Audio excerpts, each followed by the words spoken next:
for facilitating us at such short notice, but the press has been very faithful, and I believe we are doing a little better ourselves, Chris. That we were hoping that we would start at 5:15, but as usual, the process of decision making is not a simple one, and we try to deliberate on the issues and ensure that we consider all the complications and all the permutations and combinations of outcomes. And I believe that we have managed to satisfactorily discuss the issues, and we are now at a point where we can announce some decisions. We are at the point in the epidemic where we are classified as having local transmission. That means that we have imported cases, and then persons locally have been infected, traced to those imported cases. In fact, we now have 19 cases, and I believe 5 are local transmission. In other words, those 5 locally infected persons were infected by someone who traveled from a foreign country into Jamaica. The next stage would be for us to have what is called community spread, where persons are being infected, but you cannot trace them back to an imported case. So far, the Ministry of Health and our experts, and I must here make a special commendation of our public health officers. They have done an excellent job, in my opinion, in doing the contact tracing, that they have been able to identify the cases, and they have been on target in almost all of them. Now, bear in mind, Jamaica should bear in mind that this is not an exact science. There is a pretty large margin of error. But we have been following the recommended playbook in how we conduct our contact tracing, and I believe we have done that very well. And it is of note that our Minister of Health has been commended, and the Ministry of Health has been commended in how we have conducted our outreach. Well, you know, any commendation I get goes to the team. It goes to the team. So, we are cognizant that as the epidemic progresses through its natural phases, that it is not a matter that if we will reach community spread, it is just a matter of when. It is a part of the epidemic. So there are some measures that we have to take to ensure, on the same principle of flattening the curve, that we prevent any wide-scale outbreak or spread. And as far as possible, we're going to try to do that. So the cabinet today received community, what's it called now, Chris? Social distancing. Social distancing. It's good that we can laugh even in this time of crisis. The cabinet has today received an update on the development surrounding the anti-COVID-19 efforts arising from the report and deliberations of the cabinet. The decision has been taken that 1, with effect from 11:59 p.m. on Saturday, March 21, 2020, and for a period of 14 days in the first instance, Jamaica's air and seaports will be closed to incoming passenger traffic. Outgoing passenger and cargo. Outgoing passenger and cargo will be allowed. The cabinet also agreed to the following. A,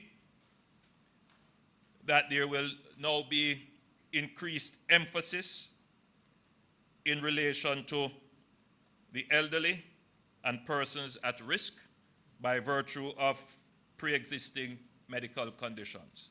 So you're going to be hearing much more from the government and a much more targeted focus on ensuring that the public is aware and that the government's response addresses the elderly and those persons with pre-existing conditions. I mean, we have been always sending out information, but the Minister of Health and his team, the Permanent Secretary and the CMO will be speaking much more now about our elderly, because they are indeed, once you have community spread and even local spread, they now become the really at-risk community.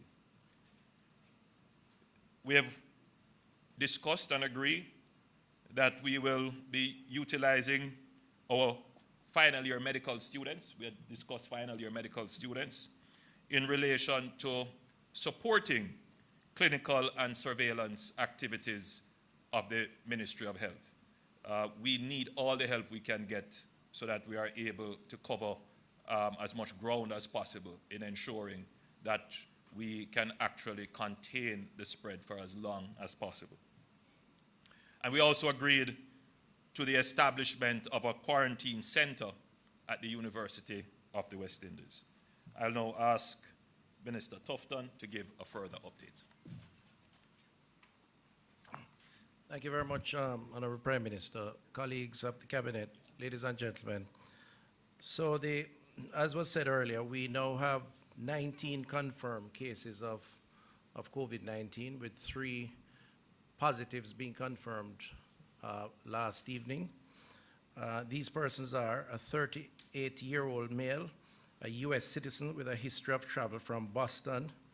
He arrived in the island on March 14, 2020. A 30-year-old female with a history of travel from New York, arriving on the island on March 17, 2020. And a 60-year-old female retiree resident of Portland. And this case remains under investigation in terms of the connection with someone who came into the island with the virus. Prior to these 3, the Prime Minister would have announced a 16th case during Parliament, who was a 57-year-old male with a history of travel from Long Island, New York, who arrived in Jamaica on March 10th. To date, we have tested some 89 cases at the National Influenza Center based on the clinical the symptoms. 19 would have tested positive, 70 tested negative, which approximate to about 20% or just under 20%. We are awaiting results for an additional 10 cases. Additionally of note, 479 persons have come into the island from a country of interest since January 31st. 25 persons are in quarantine in a government facility. 110 are in home quarantine. And note that these home quarantine numbers do not include the residents of 7 and 8 Miles, Bull Bay, and more recently, the Cornpea settlement in southeast Clarendon. 46 persons are in isolation in government facilities, and isolation, of course, means a more elevated form of monitoring, which will eventually lead to testing. We have 2 communities, as was said earlier, under quarantine: 7 and 8 Miles, Bull Bay, and Cornpea settlement, Hayes, Clarendon.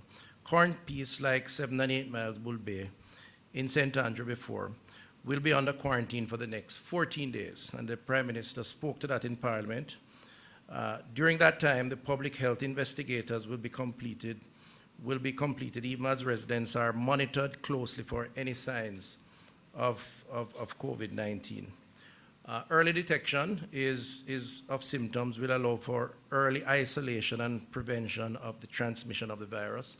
And so we ask the members of that community, if you are feeling ill, if you have symptoms, please report it to the medical personnel on the ground so we can take the appropriate action as quickly as possible in your interest and in the interest of the community. Again, as announced by the Honorable Prime Minister, the boundary for the quarantine runs from its starting point along the private railroad track that is located to the east of the community, then heads in a southerly direction for approximately 230 meters.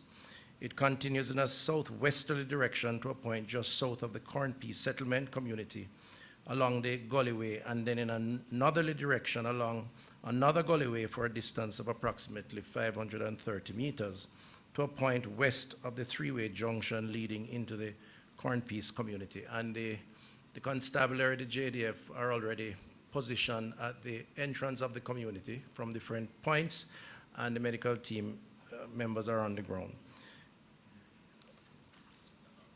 Our enhanced medical surveillance continues in Bull Bay, and we have been doing a number of things, as we are now doing in Corn Piece. Mapping by senior public health inspectors are on the ground, interviewing of each head of household with screening questions and the temperature of persons taken. If a positive sign of fever or any symptom is detected, the necessary actions are taken. Arrangements have been put in place for the medical officer to be on call for medical direction in the community. In terms of pharmacy services, the National Health Fund Drug Serve Mobile Unit has been assigned to provide pharmacy services for those in those communities who require it. And in terms of social services, the Ministry of Labor and Social Security is distributing care packages for families. Specifically to Bull Bay, between Sunday, March 15th to Thursday, March 19th, 119 householders have been visited, 1,522 persons have been interviewed and assessed, one person had a history of fever and was isolated as of Sunday, and over 600 sets of educational material has been distributed. So the work continues and will continue in that community. The Ministry of Health and Wellness wishes to urgently make contact with all passengers who traveled on the following flights. And we have a 888 One Love number that you can call. We have a call center taking these calls. And these flights are flights that had persons who eventually tested positive. So there's a JetBlue flight 659, which arrived at the Norman Manley International Airport on Tuesday, March 17th at 1 a.m. JetBlue flight 2959, which arrived at the Norman Manley International Airport on Thursday, March 12th at midnight, and the JetBlue flight B2893, which arrived at the Donald Sangster International Airport at 2:14 p.m. on March 14th, all of course 2020. I reiterate again the numbers: 888-1-LOVE, that's 888-663-5683. We also have 888-754-7792, 542-5998, 542-6007, and 542-6006.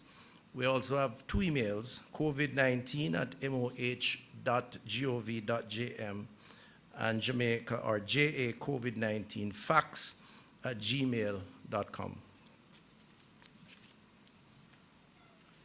Thank you for that update. We could take questions at this time, or we could continue to give updates. All right, well, we'll continue with updates. So we have taken some other decisions as this epidemic progresses. One is to have a structured management of gifts, donations, and international cooperation. So I've asked the Minister of Foreign Affairs and Foreign Trade to take charge of that area and to coordinate it. I'll now ask the Minister to just give a brief as to what our international cooperation and partnerships look like. Thank you, Prime Minister. It is important for us to start by saying that this is one of the key roles of the Ministry of Foreign Affairs and Foreign Trade, which is the facilitating relations between Jamaica and our international partners, bilateral and multilateral. The there are several opportunities which are now presenting themselves to us and which we have been working with the Ministry of Health. But at these times, the enthusiasm and passion that often comes to the fore when people want to help Jamaica can cause us to create gaps. And what we're trying to do is ensure that we match needs and ability and willingness to supply effectively. And that simply means structuring more consistently not only our requests, but the offers that come in. As at these times, people tend to speak to the person or the organization with which they have the closest relationship, and sometimes in an attempt to speed up their communication, and that sometimes creates gaps.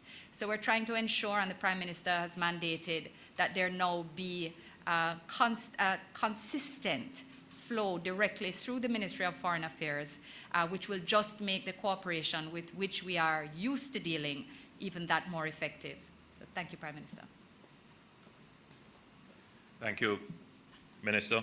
I'll now ask the Minister of Education to give an update on the progress that is being made with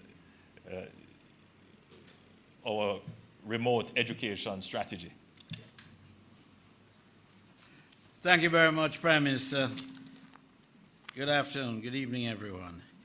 First of all, let me just say right off the bat that the strategy of ensuring that children do not lose access to their lessons during this period, we engaged a process of communication through the internet, through the local cable channels, and we have had great assistance from our established communication houses like TVJ and CVM and all those who have really come in and done a fantastic job ensuring that we get out there. 25 community channels have also been brought into play, and the children now have gotten so accustomed to that kind of interaction with their teachers and with the educational system that it's going to be challenging when we have to return to the classroom, because they're doing very, very well.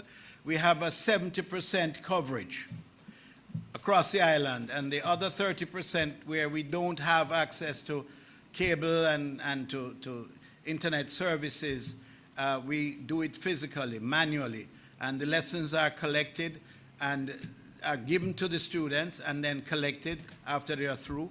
And it's being done by a fantastic team of workers in the Educational Ministry. I'm extraordinarily proud of them, led by the Permanent Secretary, Dr. McLean, and her CEO, Dr. Kassan Troop. And most importantly, we have diversified the structure of management in the ministry to more involve the 6 regional directors who are responsible for certain geographical areas throughout the country, and we are in touch with each other several times for the week via video conferencing, where we share ideas and strategies as recently as today. It is fair to say that the children are not being disadvantaged in any way, and in fact are doing extremely well. And although we have been faced with some challenges with respect to communications and so forth, we are very confident that next week is going to be even better. But I can assure you all that as far as we are concerned, this action by us has been a resounding success to date. Thank you, Prime Minister. Thank you, Minister Samuda. The business of the country still goes on, including the business of justice. And so the courts have made some adjustments to their schedule. Minister Delroy Chuck will give us an update. Thank you very much, Prime Minister. The Chief Justice, after discussion with the Minister of Health and an advisory committee that he set up, known as COVID-19 Advisory Committee, consisting of senior judges, DPP, members of the bar, etc., have decided to scale down the operation of the courts from Monday, the 23rd, until April the 20th. This means that all trials in that period will be postponed and new dates will be put on the website or can be obtained by calling certain numbers. The numbers I will try to provide or will be on a press release from the courts. This doesn't mean that the courts have been closed down. The courts will still continue to operate, especially for emergency matters, matters of great importance such as domestic violence, maintenance payments, matters affecting children, matters coming under the Quarantine Act. And for those persons who want to plead guilty, that will also be available, and also for guilty pleas in the traffic courts. More importantly, persons who are on bail, the bail will be stayed until the next court day, and the next court day you are to check with the website or the courthouse to see when is the next court day. So this is an important part that the Chief Justice and the courts have agreed to, which would be consistent with what has been the measures that have been put forward by this government. Thank you, Minister Chuck. I'm going to ask Minister Tufton to just say a few more words on the major announcement made, which is the closure of our airports to incoming passengers. Minister Tufton will be hosting what's it called, Chris? An internet town hall? Digital. A digital town hall. I should know. Yes. The digital town hall. Prime Minister, I'm just echoing the concerns you raised at the level of cabinet with our colleagues as it relates to the diaspora, because the immediate question that is likely to be asked of our diaspora community, very large and very linked into Jamaica, is how do the restrictions at air and seaports for passengers affect them and their ability to travel and to come into Jamaica. And the clinical advice which we are advancing to our diaspora family members is that based on all the examinations and assessment of the virus and its spread from person to person, it is fundamental that we pause for a period in terms of our movement as part of protecting ourselves, our family members, and by extension our community, whether where you are in the diaspora or your family members here in Jamaica. And the evidence here is very supportive of that. The 10 of the 19 cases, most are imported, and persons locally who have gotten the virus clearly got it from family members who have come in, or friends. All the countries of the world are imposing restrictions, and our attempt at trying to manage the potential crisis that we face has to include reduction in the movement of persons. In that regard, we have planned a digital town hall meeting which will feature myself and the Honorable Minister of Foreign Affairs and Foreign Trade, a clinician, and our ambassador to the US, and I think maybe one or two others will be on this evening at 6 p.m., which is almost like right now. And it will be live, and we will allow an opportunity to have the diaspora members send us their questions, their queries, and hopefully they'll tune in and get some of the concerns answered as it relates to the restrictions on travel. It's powered by Flow, and it's on Facebook, Twitter, and all the other social media platforms. So I invite, so it's at Flow Jamaica, at COVID-19 Digital Town Hall, at the mohwgov.jm, or at Christopherton, Flow 1, right? So I'm inviting the diaspora members to the extent that they're listening on the internet to tune into that shortly, and we can further have a discussion on that issue. All right, I'm going to invite Minister Vaz to give an update on a private sector initiative that he has been coordinating. Thank you very much, Prime Minister, colleagues, members of the media. You'd have recalled last week, you'd have seen Minister Tufton cutting a ribbon and handing over 5 buses procured by government for use in the health services specific to transportation of public health workers. Well, based on the fact that 5 buses would not be able to manage for the 4 regions, I was reached out to by the Northeastern Regional Health Authority, which covers Portland, St. Anne, and St. Mary, because of the difficulties that were being experienced by public health officials getting to work and getting from work. And for those of you who know Portland, just imagine trying to get a taxi out of the Rio Grande Valley to get to the Port Antonio Hospital. So the issues were that they were not able to get transport on a reliable basis, and then of course the commingling is just not the best scenario for public health workers and of course the general public in general. So through a private sector initiative that I reached out to, I was able to get 2 15-seater buses and hand them over to Portland today as loaner buses for the duration of the COVID crisis. So it could be 1 month, 2 months, 3 months, whatever it is. And in doing that today, I realized that it would only take 3 or 4 more buses to deal with the Northeast Regional Health Authority issues, which is St. Mary and St. Anne.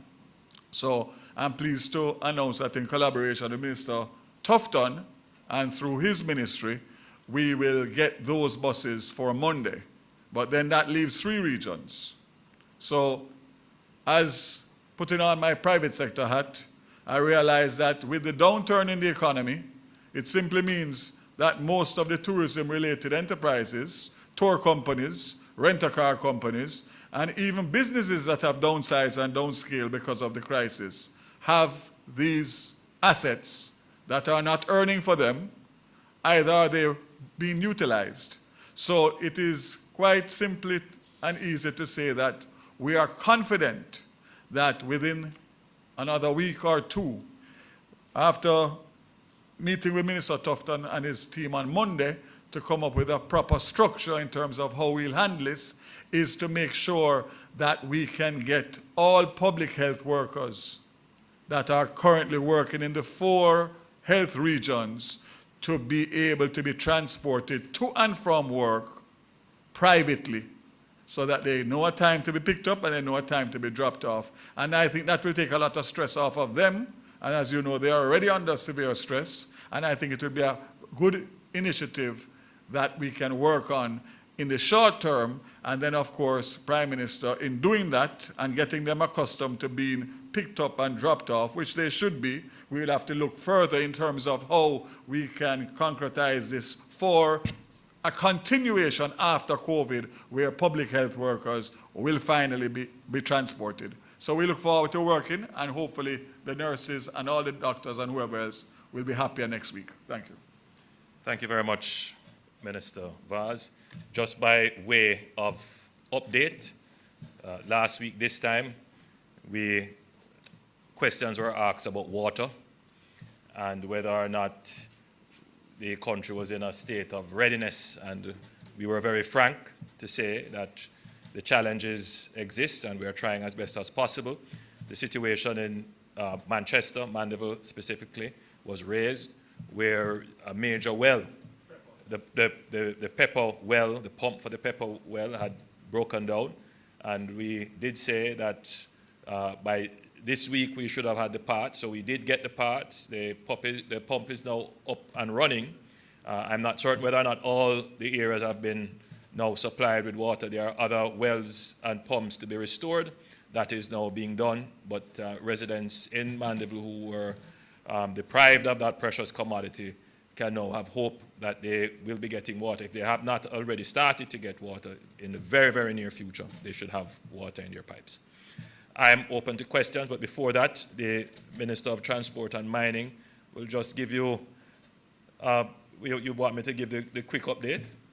There have been many questions asked about the operations of our airport, as to whether or not we have equipment for taking temperatures and the level of security that is at the airport, particularly with incidents that have happened.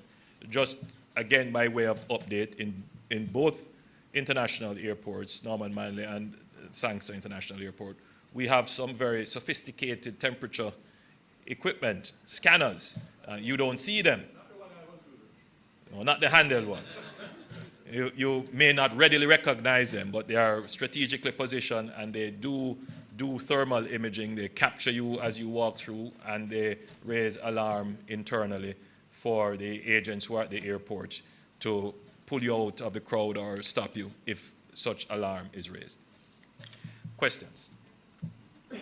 Thank you, Mr. Prime Minister. We do have a few questions from social media, but given that the media is also here, we'll allow them to ask a few first, and we'll go to social media as well. Bear in mind that Minister Tufton and Minister Johnson-Smith, they have their digital town hall. Indeed, sir. All right, let's acknowledge Mr. Log. Go ahead. Could you, usual, identify yourself and quickly ask your question? Anthony Log, TVJ. Many Jamaicans may be wondering what took us so long to make this decision. How do you respond to that, Prime Minister? Well, you know, I'm happier that Jamaicans are of that view than the other view, because the struggle we had was that we know that once we have made this decision, there are many Jamaicans, and you know, there's a sense that we're separating, and that's in a crisis. You want everybody to hang together, and so we have deliberated very carefully. It was always on the books that the airport would have to be closed. It would happen, and Jamaica is not the only one doing it. But we were giving hints and subtle markers, because what you don't want is to have a panic and everybody rushes in. That way you definitely could not control all the people coming in. But people would have interpreted, would have seen the messages that we have put on 14 days quarantine, and so there are persons who would have come in. We are giving notice still. You have 24 hours basically to complete flights that are programmed. But the concern that is being expressed locally is one that we have to pay close attention to. Because as the numbers grow, they are going to grow from imported cases. And so therefore we really have to now control that, because we are now moving into a phase where you have local spread. Now, you don't want to have imported cases, local spread, and then community spread happening at the same time. That would totally stretch our resources. So right now, our public health officials are engaged in doing contact tracing, matching the origin to the cases identified. Now, when you have community spread, it is a whole different ballgame.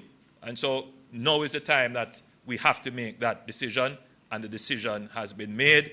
I know it is going to cause great dislocation. We understand that, but everybody has to also understand this is an emergency. And it is not, as we say in Jamaica, a joke thing, because some people are treating it as if it is a joke thing. Some people are being weak fence. Right now, we need strong fences to keep the virus contained. Thank you, sir. Ms. Clark? Hello, good evening. Nationwide News, Brittany Clark. All right, so I have a few questions. I'm going to ask Minister Tufton and Minister Kamina Johnson-Smith. All right, so firstly, based on your contact tracing and other information gathered by the medical team, what do you think, or what do you believe COVID-19 in Jamaica will look like within the next 2 weeks?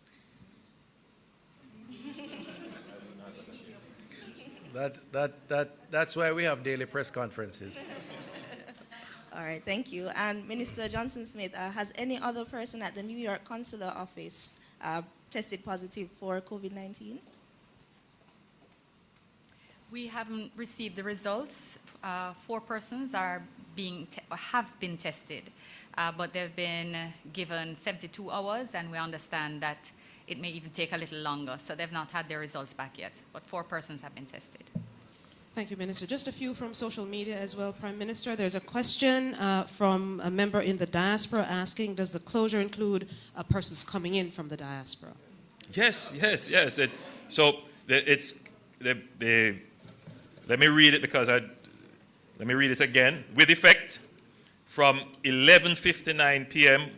on Saturday, that is Saturday coming, March 21, 2020, and for a period of 14 days, that is for the next 14 days from the 21st, Jamaica's air and seaports will be closed to incoming passenger traffic. I think that's very clear. Outgoing passenger and cargo will be allowed. So cargo coming in, cargo going out will be allowed. Outgoing passenger definitely will be allowed. Sir, another one from social media. So I think Yes. Minister Grange, who has been getting many calls from the entertainment community, from students who are there, the term that is used is shelter in place. Stay put, stay where you are. I know it's difficult. Some people may not be able to find food and shelter, and because some of them are in schools and the schools are closed and they are being sent home. We know. In as much as we can help, that is the next phase. We will have to work out how that is done. It's a difficult time. Our prayers are with you, and we will try to see what else we can offer as assistance. Sir, as a means just to notify everyone, we'll just take a few more and then we wrap. It's a very concerned parent on social media asking, really, you spoke to those in the older age bracket. What would you say to our children who are worried at this time as well? So let me start with the older age bracket. We have not yet really spoken to them, and we have officials here from the Ministry of Health who could reinforce the risk and the threat. I think we have to be careful with our language, which could give the impression that our young children and young adults and teenagers are not at risk. The truth is that it is a new virus and we are still learning about it. And so the cautious thing to do is to take the threat very seriously for all. I would say to our students, our young people listening, that practicing the recommended personal hygiene regimen is a good place to start to ensure your own health and security and safety. So that's number one. Wash your hands regularly. Be careful how you touch surfaces. And if you touch surfaces, wash your hands. In your home, in your places of play, be careful. Sanitize where you can. If you have to cough and sneeze, we recommend that you use a tissue to cough or sneeze in. If you don't have that in place, the next best is to sneeze in the bend of your elbow. Hard for children, hard for young people to maintain social distance. This is now a new term in our vocabulary. We have to practice it on a regular basis. I would also say to our young people, this is not the end of times. It is not the end of the world. Pandemics, epidemics happen, and the truth is that as we become a more global space where everybody's flying to see grandma and coming back to meet a friend and moving all over, we literally make the world our community. And therefore, the spread of these kinds of infectious diseases will probably become a more frequent feature in our future. It is not the end of the world, however. Science and technology is advancing rapidly, and therefore I am confident that they will find either a vaccine or a treatment management regime to be able to give confidence to people that they can control this disease. But that does not relieve us of our personal, social responsibility. And these things are simple things to do, but we must have the discipline. The last thing I would say to our young people is you are going to be bombarded with information. The new term that has been coined is, along with epidemic and pandemic, you now have an infodemic, a deluge of information that are not always true.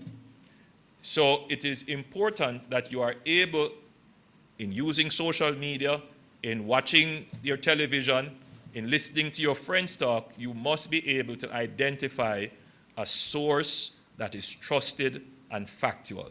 The government of Jamaica is spending a lot of time and effort in keeping regular communications with the people of Jamaica, giving regular updates so that there is a source of trusted, factual information that you can follow. All right, sir, we have two more. Mr. Henry had one, and I know Kalisha had one, so let's just take those two, and then we can wrap up. It's 12 minutes past 6 o'clock, so we'd like to do that by 6:15. Mr. Henry, real quickly.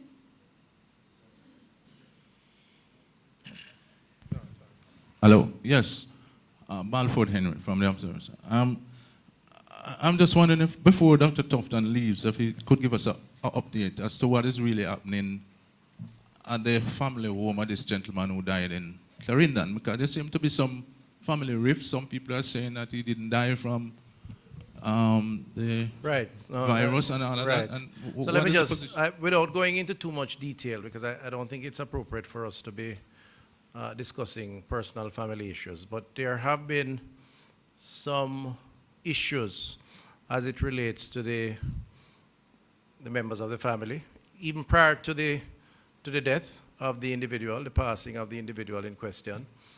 Since that time, yes, one family member has indicated that the individual who passed died from pneumonia. Now, very clearly, COVID-19 is the primary cause of death with COVID-19 is pneumonia, right? So it's fine to say he died from pneumonia. The reality is that because of the upper respiratory ailment, the capacity to breathe, the congestion of the lungs, I mean, I'm not a medical doctor, so forgive me if I don't explain it clinically, but the reality is it's fine to die from pneumonia and be positive for COVID-19. Not fine to die. Okay. One with COVID-19 is likely to be affected in a severe way with upper respiratory ailment. And pneumonia is a consequence of that. And the older you are, the more vulnerable you are. And in this case, he is correct. What he's not correct in saying is that it is not COVID-19. Okay? So, what? Oh, go ahead. No, I'm asking you for all the family members. Well, let me tell you, one of the challenge we have, sir, is that it highlights the issue of stigma and discrimination. And this is why, as part of the process going forward, the communications team have been mandated to begin a process of greater public sensitization around this challenge, this disease. Because what we have found in the field is that the discussion around COVID-19, both in the international media as well as in Jamaica, has gotten to a point where persons are afraid to admit that they are at risk. And worse, if they have it, they don't want anybody to know, which probably is one of the most risky postures to take, because if you start doing that, you're going to have a lot of issues as it relates to treatment, and you're going to now run the risk of spreading, or you're going to hiding and end up not getting the type of attention that you require. So in many cases, what we find is that people are now not wanting to share because of the stigma. We want to reassure the public that it's okay if you have it. We don't want you to get it. And there is a process to dealing with it. And frankly speaking, you can recover from it. And we're going to have to try and get more general acceptance around that. thank you, Minister. We'll give the final question here to Kalisha. And Prime Minister, I have a deluge of questions from social media. I just want to do two of them because workers and students have a lot to ask. But Kalisha, go ahead. Kalisha Williams, Television Jamaica. You mentioned that 5 of the 19 cases are local spread, but in the event, for instance, of community spread, are there any plans in the foreseeable future for a nationwide curfew? There have been some talk recently about imposing a curfew. All right, so we have, I think, very strategically deployed all the tools in the toolbox to handle an epidemic as they are needed. And those that are preemptive, we have also put them in. Right now, the phase in which we are in, it's containing. And we are putting in the measures to contain because we are able to identify the clusters. And that is coming from our contact tracing. So we identify that there is one case in a particular area. We see the people who have come into contact. They form a cluster. We can control that cluster. If it goes beyond that, then there are other measures that we will have to take. My job is not to scare the nation. My job is not to see the premature shutdown of the economy. So in managing the health issues, we are also managing the economic issues because both are related. You wouldn't want to put people under quarantine or shut down and then, the production stops, people can't get food, and then you have another form of crisis on your hand. You will have seen a video circulating of even in this very small instance of a quarantine, people are raising issues because not everyone is going to view the measures as being necessary and reasonable. There are always persons who have differing opinions. Just today, I got a call from someone in a banking institution where someone came in, apparently from a Jamaican coming back from overseas. They were asked to sanitize their hands, and they objected. That's just how it is. There are people who are going to take a different view, believing that we are overreacting, not understanding. Not everyone has yet got the message of the seriousness. So we are doing it in a way that we're trying to bring everybody along with us. We're hoping that we don't have to use enforcement measures, but it is becoming clearer and clearer to me every day that we will have to use enforcement measures because there are persons whose behavior is putting the nation's good at risk. And that is crystal clear to me. So I've asked the Attorney General and the Minister of Justice to look at the various fines applicable to breaches of the laws that we are now implementing for the securing of public health. Some of those fines are outdated. So on Tuesday, we hope to come to Parliament with adjusted fines and penalties and have them put in place because we are not going to allow any one individual to put the nation's health at risk. Thank you, sir. Just a few from social media and as students especially wanting to find out if there will be an extension of the stay-at-home that was announced last week. Yes, as I had promised, that we will give an update 5 days from the date of promulgation. So I believe that 5 day would be on Monday. So Monday after Cabinet, we will update the nation. And is that the same for workers and a lot of them? So for everybody. If it was 5 days, we would update. All right. There's the final one we'll take, and the person is Relentless on Facebook, concerning just from MPs who may be here in areas where those have been confirmed, particularly in eastern Jamaica, if persons in their area, and this one goes to Minister Vaz, if people are cooperating with the protocols in place.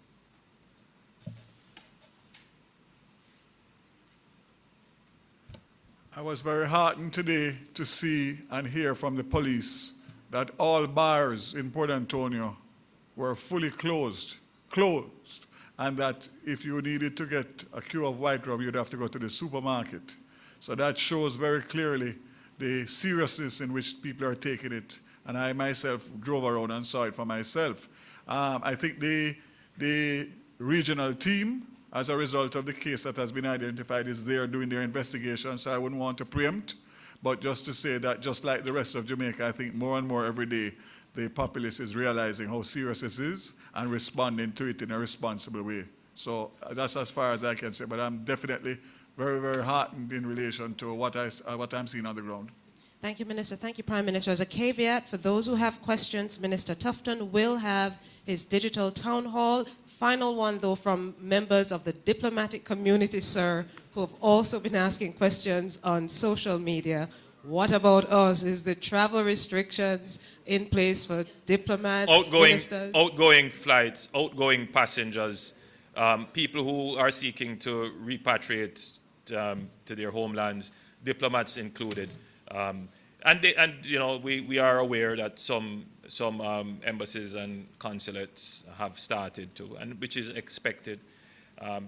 You know, it's a very trying time for the world. Very trying time for the world. But if we take the measures, we will get through this, and we will be even stronger as a nation for it.